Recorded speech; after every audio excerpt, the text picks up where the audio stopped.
Jai Shri Mataji, everyone. Let's put our hands together and humbly seek permission for this morning's collective meditation. Shri Mataji, please accept our surrender at your lotus feet. Please let our attention be anchored at your lotus feet and guide us into the state of thoughtless awareness, doubtless awareness, and beyond.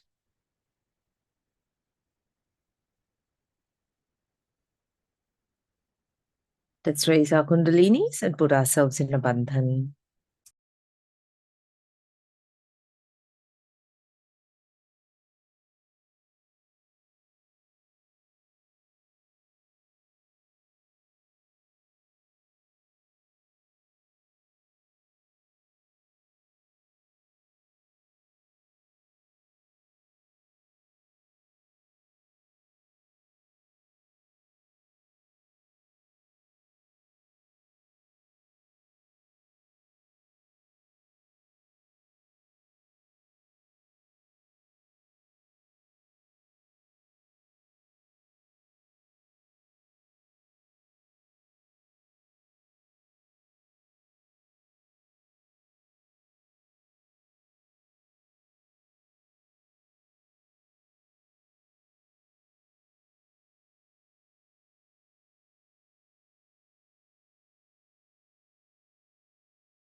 Let's move our attention to the Mooladhar.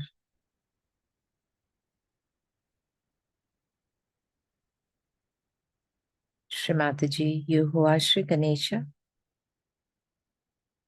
please let your lotus feet reside on my Mooladhar chakra. Please awaken the powerful innocence and wisdom of Shri Ganesha within me.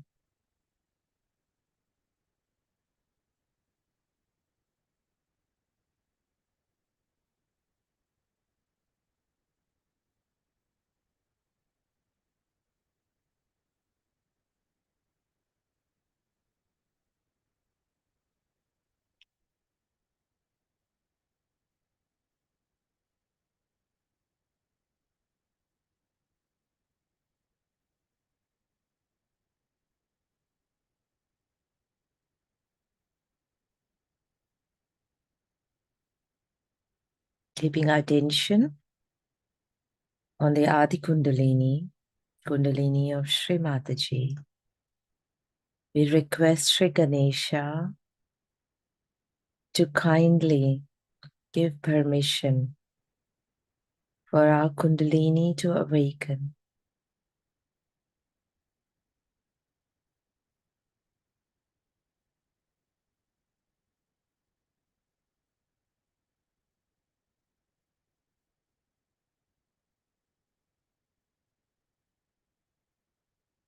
Mother, you who are Shri Adi Kundalini, please awaken within me.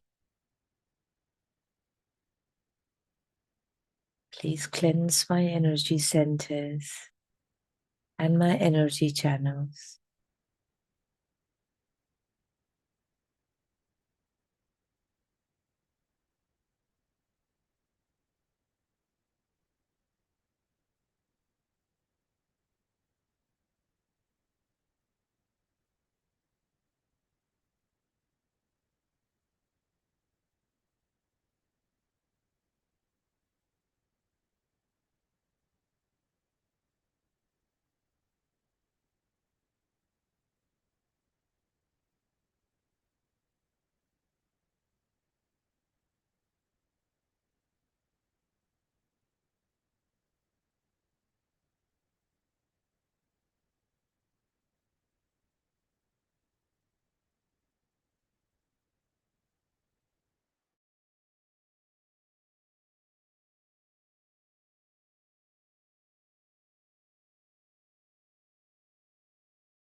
Mother, you who are stricken by actions. Mother, I am innocent.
Let's place our right hand towards Mother Earth.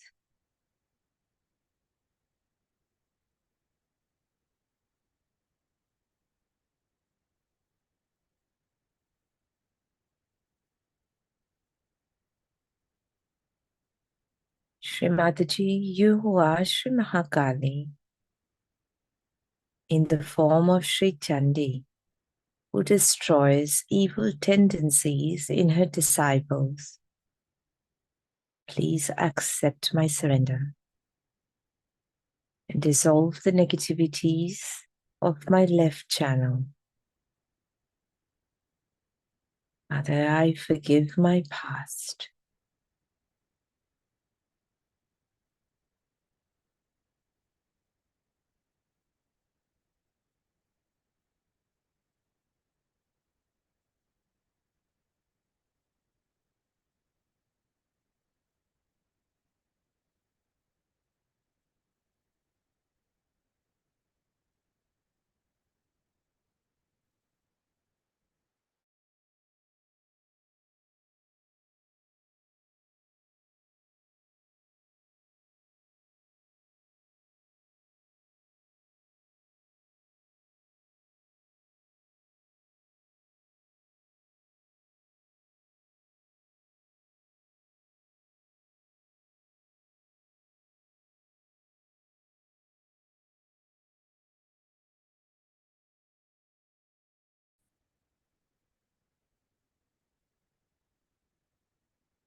The left void. Place our right hand on left nabhi.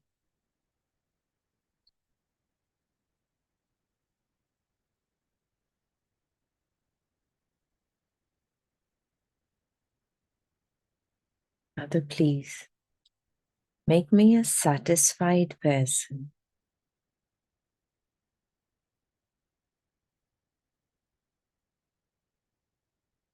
Please let the discipline of my spirit be established within me.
Shri Ganesh Atharva शीर्षम्। ॐ नमस्ते गणपतये त्वमेव प्रत्यक्षं तत्त्वमसि त्वमेव केवलं कर्तासि त्वमेव केवलं धर्तासि त्वमेव केवलं हर्तासि त्वमेव सर्वं खल्विदं ब्रह्मासि त्वं साक्षादात्मासि नित्यं ऋतं वच्मि सत्यं वच्मि अवत्वं माम् अववक्तारम् अवश्रोतारम् अवदातारम् अवधातारम् अवानूचानमवशिष्यम् अवपश्चात्तात् अवपुरस्तात् अवोत्तरात्तात् अवदक्षिणात्तात् अवचोर्ध्वात्तात् अवाधरात्तात्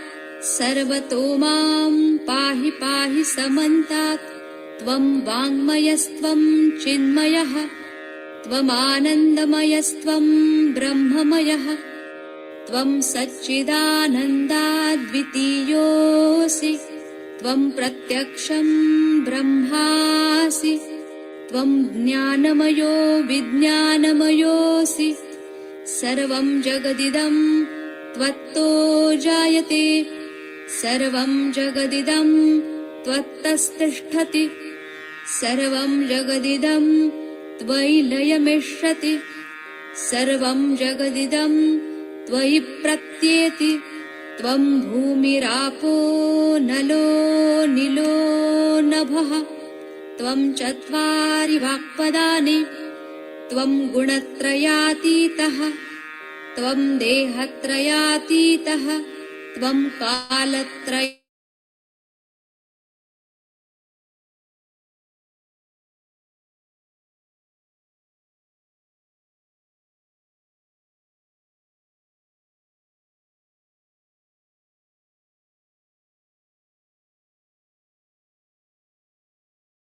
यातीतः त्वं मूलाधारस्थितोऽसि नित्यं त्वं शक्तित्रयात्मकः त्वां योगिनोऽधिस्त्वं वायुस्त्वं सूर्यस्त्वं चन्द्रमास्त्वं ब्रह्मभूर्भुवस्वरों गणादिं पूर्वमुच्चार्य वर्णादिं तदनन्तरम् अनुस्वारः परतरः अर्धेन्दुलसितं तारेण ऋद्धम् एतत्तव मनुस्वरूपं गकारः पूर्वरूपम् अकारो मध्यमरूपम् अनुस्वारश्चान्त्यरूपम् बिन्दुरुत्तररूपम् नादः सन्धानं संहिता सन्धिः सैषा गणेशविद्या गणकऋषिः निच्छृद्गायत्री छन्दः गणपतिर्देवता ॐ गं गणपतये नमः एकदन्ताय विद्महे वक्रतुण्डाय धीमहि तन्नो दन्ती प्रचोदयात् एकदन्तं चतुर्हस्तं पाशमङ्कुशधारिणम् रदञ्च वरदं हस्तैर्बिभ्राणं मूषकध्वजं रक्तं लम्बोदरं शूर्पकर्णकं रक्तवाससं रक्तगन्धानुलिप्ताङ्गं रक्तपुष्पैः सुपूजितं भक्तानुकम्पिनं देवं जगत्कारणमच्युतम् आविर्भूतं च सृष्ट्यादौ प्रकृते पुरुषात् परम् एवं ध्यायति यो नित्यं स योगी योगिनां वरः नमो व्रातपतये नमो गणपतये नमः प्रमथपतये नमस्ते स्तुलम्बोदरायैकदन्ताय विघ्ननाशिने शिवसुताय श्रीवरदमूर्तये नमो नमः। ॐ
Keeping our attention on the Sahasrara.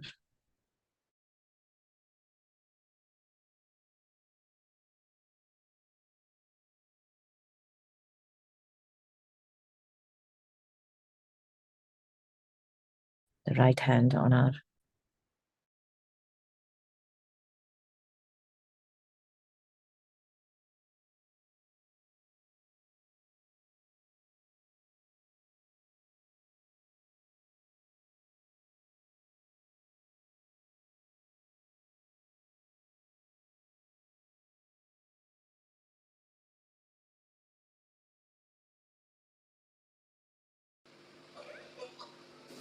In Sahaja Yoga, the Guru Puja has a very different significance from any other Guru Puja.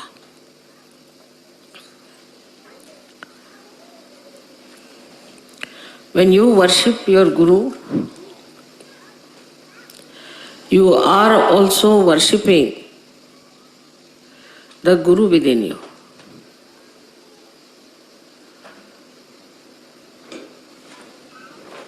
This is not in any other Guru-disciple system, because in you, the Guru, the Master, has been awakened.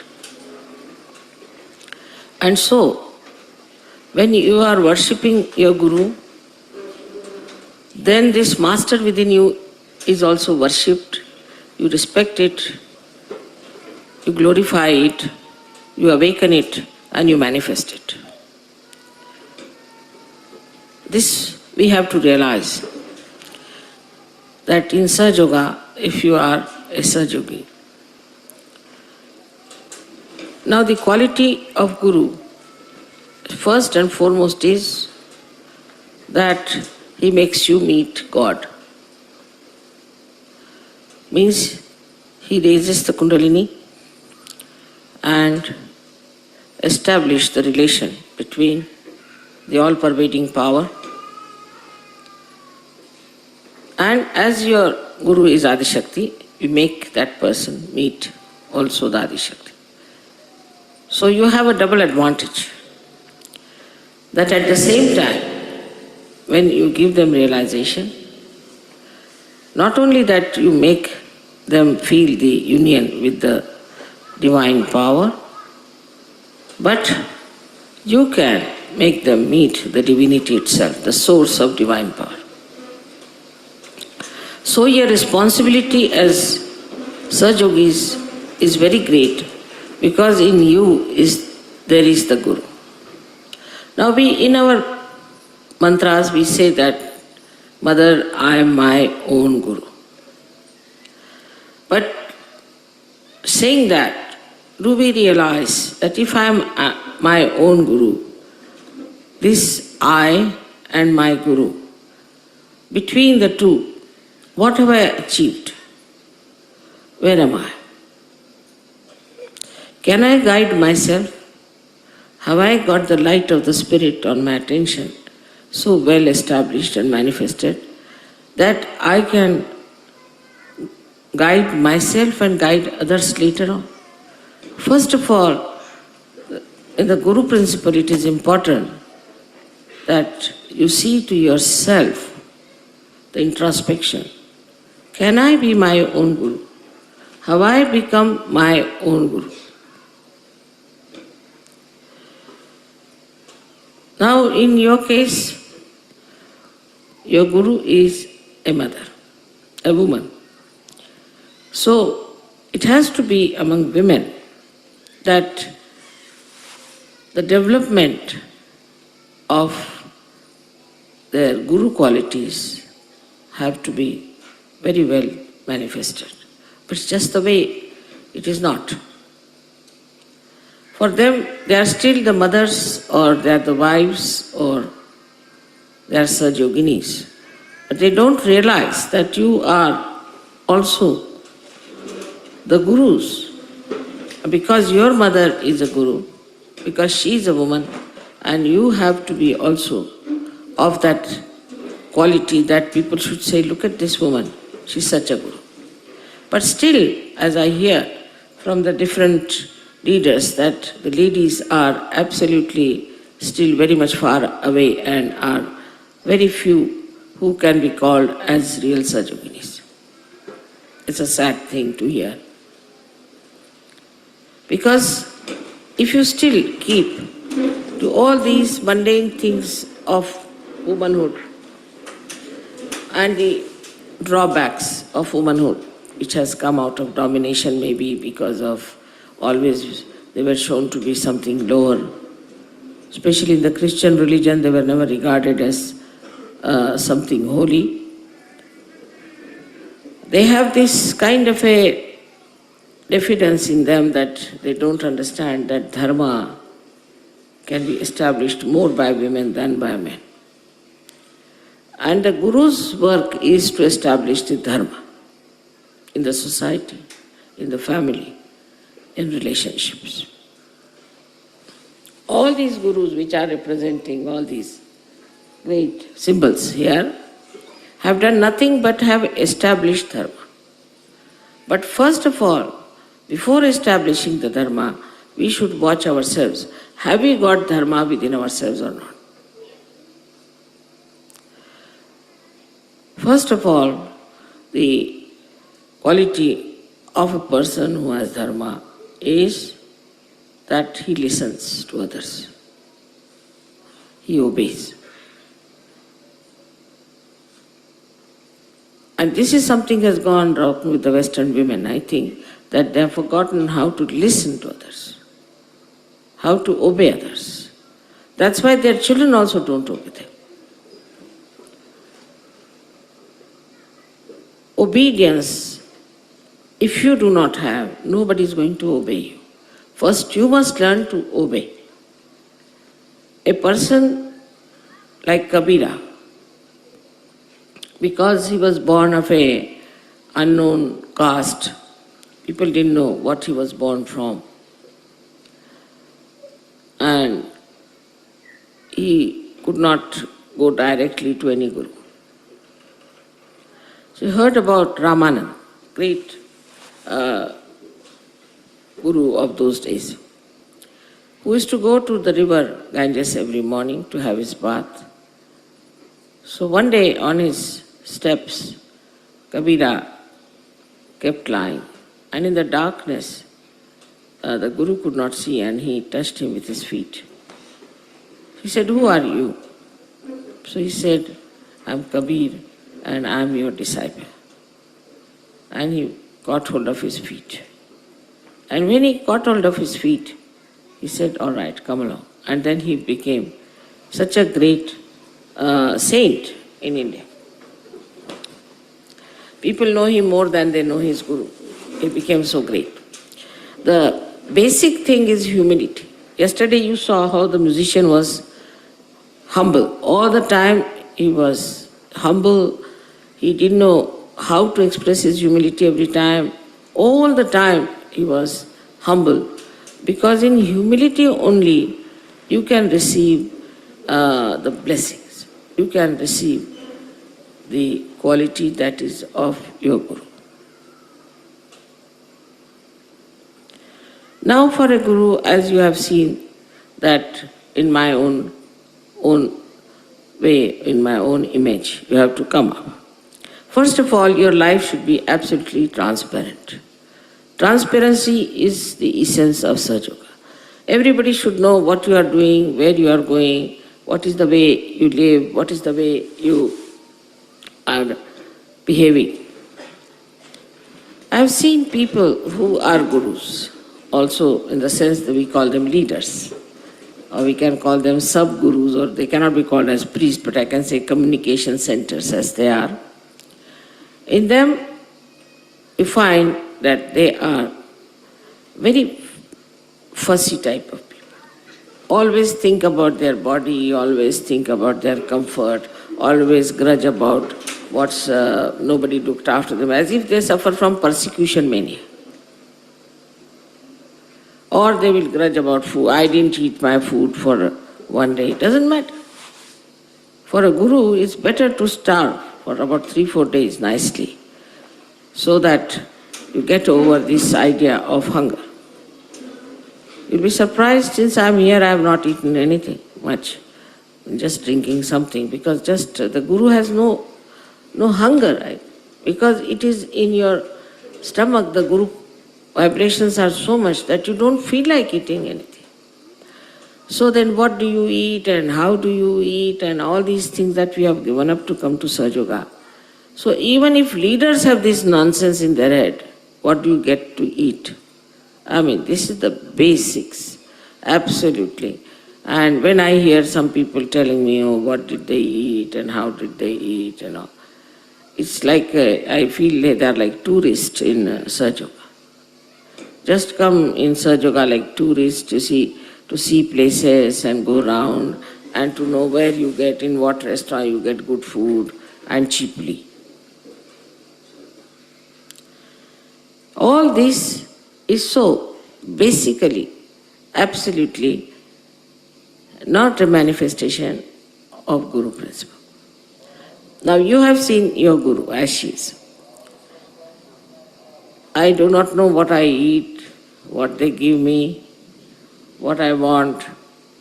They go on giving me whatever they think I like. And I just don't know if I like that thing or not, or what is it. If they ask me, Mother, what will you have? I said, what will I have? I don't know really. What will I have? Anything. So there has to be no choices. First of all, not to waste your attention on choices. Of course, only on vibrations. I mean, supposing you go to a restaurant, find all kinds of funny vibrations there, people are getting drunk or anything, then of course you should say. But all the choices must be based on vibrations and not on material things. That you get something nice there, let's go there, and they'll travel for 50 miles to go eat something nonsensical. It should be all nonsense for all Sahaja Yogis. And when I said Sahaja Yogi, it means also Sahaja Yoginis. So the food part of it is aswada. You should not have any taste for any special food. Especially in France, to say that people may not like. But French are very, very conscientious or aware about the food part. I don't know how far they make really good food, but at least they think they eat very good food. So, the eating of good food is a kind of a addiction. It's a kind of an addiction. It's something like drug, that you must have good food. So Zen started this system of what they call the tea ceremony. In the tea ceremony, what he did, I mean, I have been through that. And it's really quite a test of people. With me it was all right, but the rest of them got really frightened. That in the tea ceremony, whatever rituals they do, they give you a tea, which is so bitter, we can say quinine raised to power 108, it's like that. And they give you very nicely, handle you with such ritual that you have to take it. So first they say you see the cup without thinking. So he tried to make thoughtless awareness through the cup. I don't know how much one can achieve with that. But that tea that you take once, your tongue is good for anything. And to compensate it, they give you something sweet, which is again sweetness raised to power 108. So sweet that it becomes bitter. So sweet. So this is just to conquer the tongue. Zen must have thought that better give them this tea ceremony, where there is no tea, there's nothing but just you really give such shocks to your tongue so that after that you can eat whatever you get. And that's why you must know that Japanese can eat anything. They have solved their food problem because they can eat anything. They can just fish out some crabs or could be some prawns, just peel them out like peanuts and eat them like that. I think Zen has solved this problem for them because they have food shortage. And this is how they can eat everything. They can eat the bark of the tree, they can eat the snake, they can eat the lizards, they can eat the frogs, everything they can eat. So all their eating problems are solved in that country by Zen, I think, because you have no taste. But in this, I think the worst are in the whole world are Indians. They are the fussiest people for food because their women have spoiled them. They know very good cooking and they know how to handle their husbands by cooking very well. And the way they cook food for them, you see, the men have to go back to Indian food. Now, even if they travel the whole world, they'll need Indian food. They can't get over their tongues. It is such a big conditioning in India of food that I just don't know how will they get out absolutely the basics which are important. Gandhiji tried that very much in the ashram. He used to give horrid food, boiled food with the oil of mustard on top, and nobody could eat that, raw. And he used to make everybody eat that. Not only that, he would make them clean the bathrooms, WCs, everything so that you get rid of your nose also, that you need everything. Because so many people, you will, while eating also in India, will put something to their nose, so they smell everything. So they're oversensitive to their tongue and to their nose, but not to their eyes. To eyes they are not. For eyes, I would say the most sensitive people are Japanese and Chinese. And also the Western people are very much sensitive because they don't like to see anything dirty, filthy.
where the silent wisdom flows.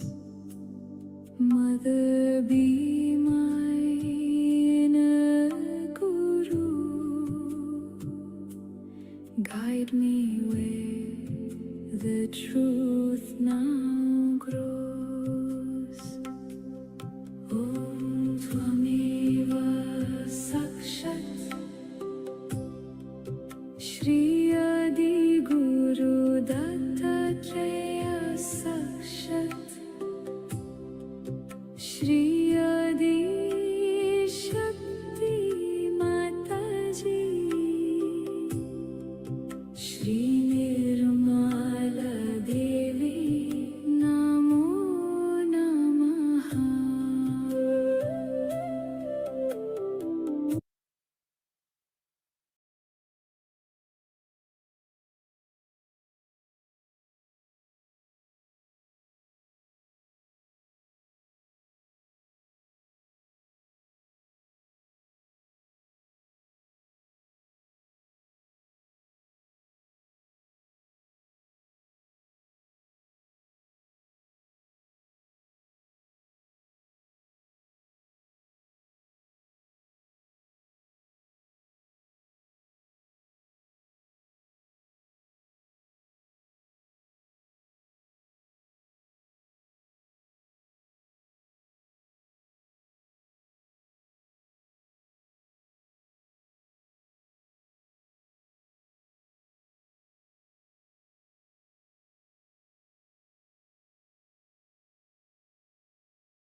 Let's put our hands together and humbly thank Shri Mataji for the opportunity of this morning's collective meditation.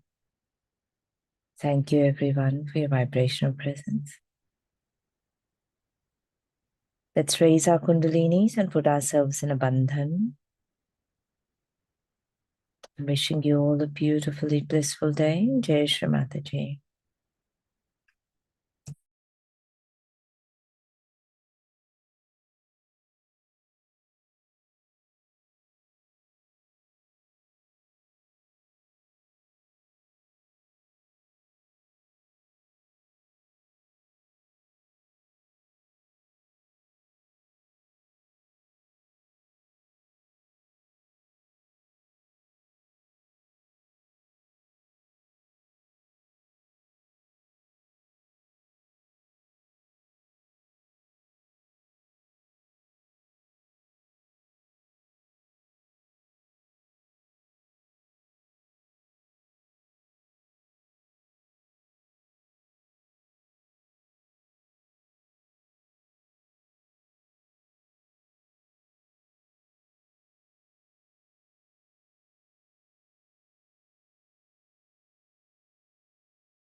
Let us bandhan for collectivity in establishing innocence and the Guru principle within us. So, Divine Mother, please forgive me and all Sahaja Yogis of the world for any mistakes made against the spirit and the work of Shri Adi Shakti in the form of Shri Shukra Nindakanashini. You who are committed to destroying the foes of holiness, please bless humanity through preserving the collectivity of Sahaja Sangh, to preserving the innocence within human consciousness and thoughts.